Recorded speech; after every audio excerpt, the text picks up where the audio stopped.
Buddha, or Buddha Gautama, also known as Shakyamuni Buddha, was a great spiritual master from ancient India. Born as Prince Siddhartha Gautama in 5th century BC, he would have naturally inherited the vast wealth of a kingdom. However, the prince one day left the palace life in search of spiritual knowledge. After years of contemplative seeking, the Buddha attained enlightenment under the Bodhi tree. He then shared the merits of his practice by providing a method for other sentient beings to be freed from the cycle of death and rebirth. The rich treasury of Buddha's spiritual teachings on universal truths are studied and revered to this day for their deep wisdom and compassion. Today we would like to share with you the sage teachings of the Buddha, excerpts of Chapter 3 of the Sutra of the Lotus of the Wonderful Dharma, also known as the Lotus Sutra.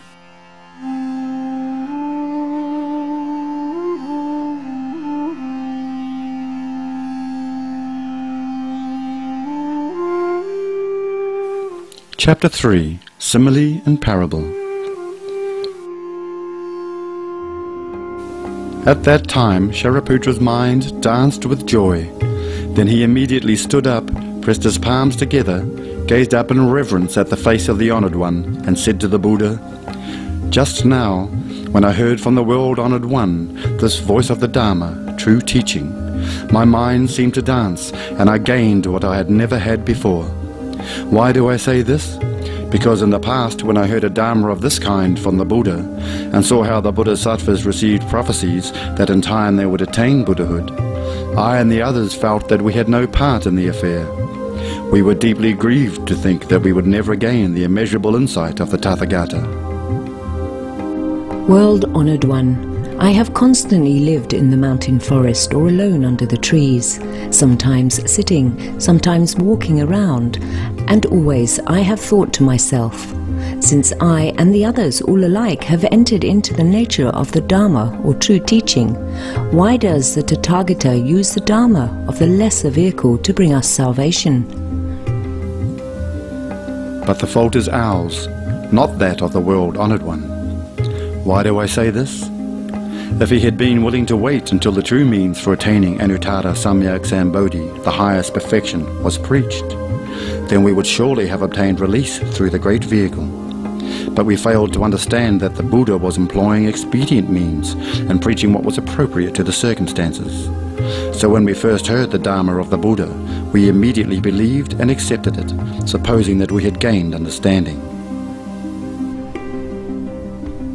World-Honoured One, for a long time now, all day and throughout the night, I have repeatedly taxed myself with this thought, but now I have heard from the Buddha what I had never heard before, a Dharma or true teaching never known in the past, and it has ended all my doubts and regrets. My body and mind are at ease, and I have gained a wonderful feeling of peace and security. Today at last I understand that truly I am the Buddha's son, born from the Buddha's mouth, born through conversion to the Dharma or true teaching, gaining my share of the Buddha's Dharma. At that time Sariputra, wishing to state his meaning once more, spoke in verse form, saying, "When I heard the sound of this Dharma, true teaching, I gained what I had never had before. My mind was filled with great joy. I was released from all bonds of the net of doubt. From past times I have received the Buddha's teachings and have not been denied the great vehicle. The Buddha's sound is very rarely heard, but it can free living beings from distress. Already I have put an end to outflows, and hearing this, am freed from care and distress. I lived in the mountain valleys or under the forest trees, sometimes sitting, sometimes walking around, and constantly I thought of this matter, how severely I taxed myself. Why have I been deceived? I said. I and the others are sons of the Buddha too. All alike have entered the Dharma that is without outflows, yet in times to come we will never be able to expound the unsurpassed way. The golden body, the 32 features, the 10 powers, the various emancipations, though all alike share a single Dharma or true teaching, these we will never attain. the 80 types of wonderful characteristics, the 18 unshared properties, merits such as these are all lost to us. When I was walking around alone, I saw the Buddha among the great assembly, his fame filling the 10 directions, bringing benefit far and wide to living beings. And I thought to myself, I am deprived of such benefits. How greatly have I been deceived? Constantly, day and night, whenever I pondered over this, I wanted to ask the world-honored one whether I had indeed been deprived or not. Constantly, when I saw the world-honored one praising the Bodhisattvas, then day and night I would mull this matter over. But now, as I listen to the voice of the Buddha, I see he preaches the Dharma, true teaching, in accordance with what is appropriate, using this hard-to-conceive doctrine of no outflows to lead people to the place of practice. Formerly I was attached to erroneous views, acting as teacher to the Brahmins, member of a cultural and social elite. But the world-honored one, knowing what was in my mind, rooted out my errors and preached nirvana, eternal bliss. I was freed of all my errors and gained understanding of the Dharma of emptiness. At that time my mind told me I had reached the stage of extinction, but now I realize that was not true extinction. If the time should come when I can become a Buddha, then I will possess all the 32 features, and heavenly and human beings, the many yakshas or nature spirits, dragons, spirits and others will hold me in reverence. When that time comes, then I can say that at last all has been wiped out without residue. In the midst of the great assembly, the Buddha declared that I will become a Buddha. When I heard the sound of this Dharma or true teaching, my doubts and regrets were all wiped away. At first, when I heard the Buddha's preaching, there was great astonishment and doubt in my mind. Is this not a devil pretending to be the Buddha, trying to vex and confuse my mind? I thought. But the Buddha employed various causes, similes and parables, expounding eloquently. His mind was peaceful as the sea, and as I listened, I was freed from the net of doubt. The Buddha said that in the past ages, the countless Buddhas who have passed into extinction rested and abided in the midst of expedient means, and all likewise preached this Dharma or true teaching. The Buddhas of the present and future, whose numbers are beyond calculation, they too will use expedient means in expounding this same Dharma or true teaching.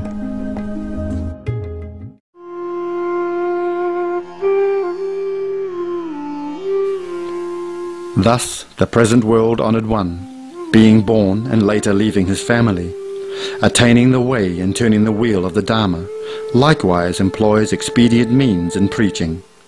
The world-honored one preaches the true way. Papiyas would not do that.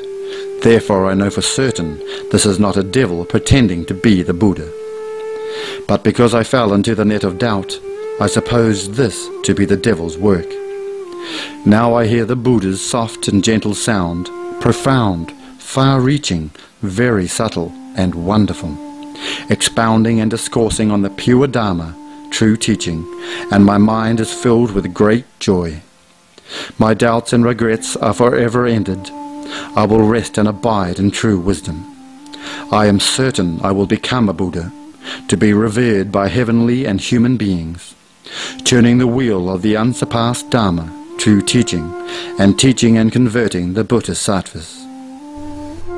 At that time the Buddha said to Sariputra, "Now in the midst of this great assembly of heavenly and human beings, Sharamanas or wandering monks, Brahmins or members of a social and cultural elite, and so forth, I say this. In the past, under 20,000 million Buddhas, for the sake of the unsurpassed way, I have constantly taught and converted you. And you throughout the long night followed me and accepted my instruction. Now, because I want to make you recall to mind the way that you originally vowed to follow, For the sake of the voice hearers, I am preaching this great vehicle sutra called the Lotus of the Wonderful Dharma, a Dharma to instruct the Bodhisattvas, one that is guarded and kept in mind by the Buddhas. Shariputra, in ages to come, after a countless, boundless, inconceivable number of kalpas, a kalpa is a period of 432 million mortal years, have passed, you will make offerings to some thousands, 10,000 millions of Buddhas, and will honor and uphold the correct Dharma, true teaching. You will fulfill every aspect of the way of the Bodhisattva, and will be able to become a Buddha with the name Flower Glow Tathagata, worthy of offerings, of right and universal knowledge, perfect clarity and conduct, well gone, understanding the world, unexcelled worthy, trainer of people, teacher of heavenly and human beings, Buddha, world-honored one. Your realm will be called free from stain, the land will be level and smooth, pure and beautifully adorned, peaceful, bountiful and happy. Heavenly and human beings will flourish there.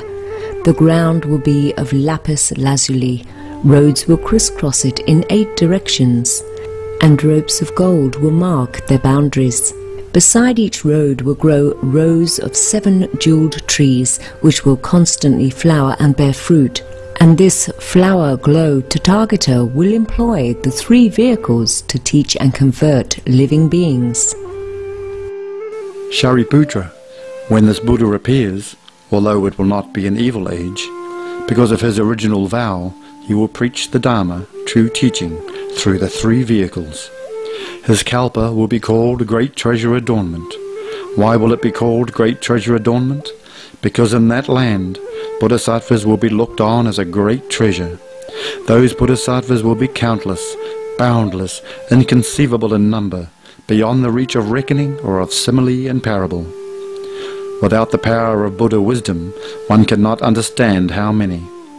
Whenever these Bodhisattvas wish to walk anywhere, jeweled flowers will uphold their feet. These Bodhisattvas will not have just conceived the desire for enlightenment, but all will have spent a long time planting the roots of virtue.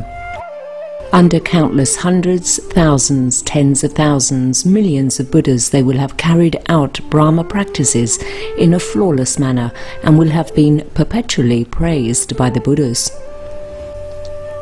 Constantly they will have cultivated Buddha wisdom, acquiring great transcendental powers and thoroughly understanding the gateways to all the doctrines.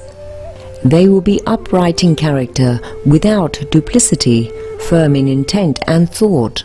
Bodhisattvas such as this will abound in that land. Shariputra, the lifespan of the Buddha flower glow will be 12 small kalpas, not counting the times when he is still a prince and before he becomes a Buddha. The people of his land will have a lifespan of 8 small kalpas. When Flower Glow Tathagata has lived for 12 small kalpas, he will prophesy that the Bodhisattva firm full will attain Anuttara Samyak Sambodhi, the highest perfection.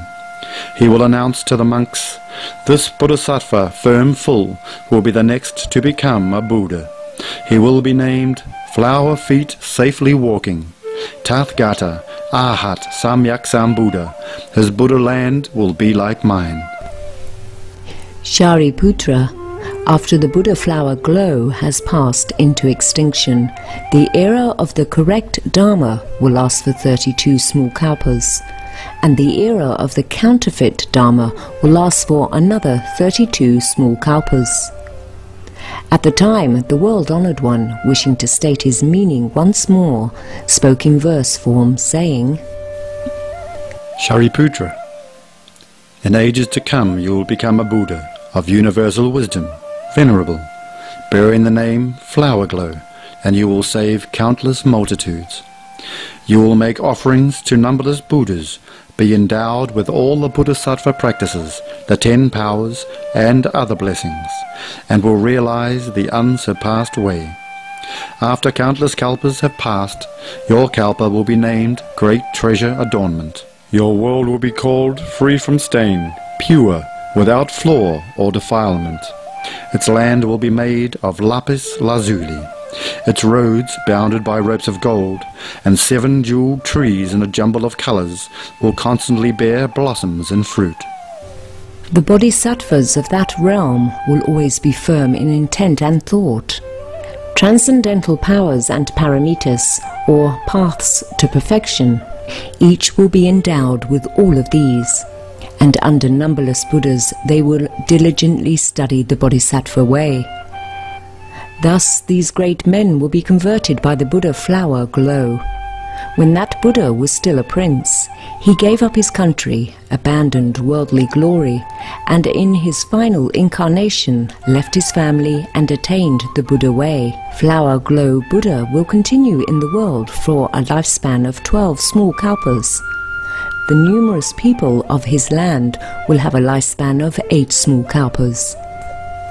After that Buddha has passed into extinction, the correct Dharma will endure in the world for 32 small kalpas, saving living beings far and wide. When the correct law has passed away, the counterfeit Dharma will endure for 32 kalpas. The Buddha's relics will circulate widely. Heavenly and human beings everywhere will make offerings to them. The actions of Flower Glow Buddha will all be as I have said. This most saintly and venerable of 2-legged beings will be foremost and without peer, and he will be none other than you. You should rejoice and count yourself fortunate.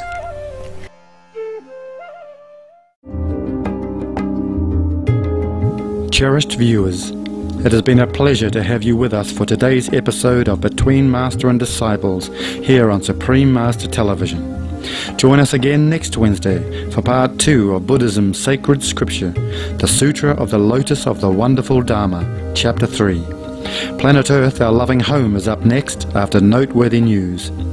We wish you much love and kindness in the days ahead. For more details, please visit www.suprememastertv.com/BMD.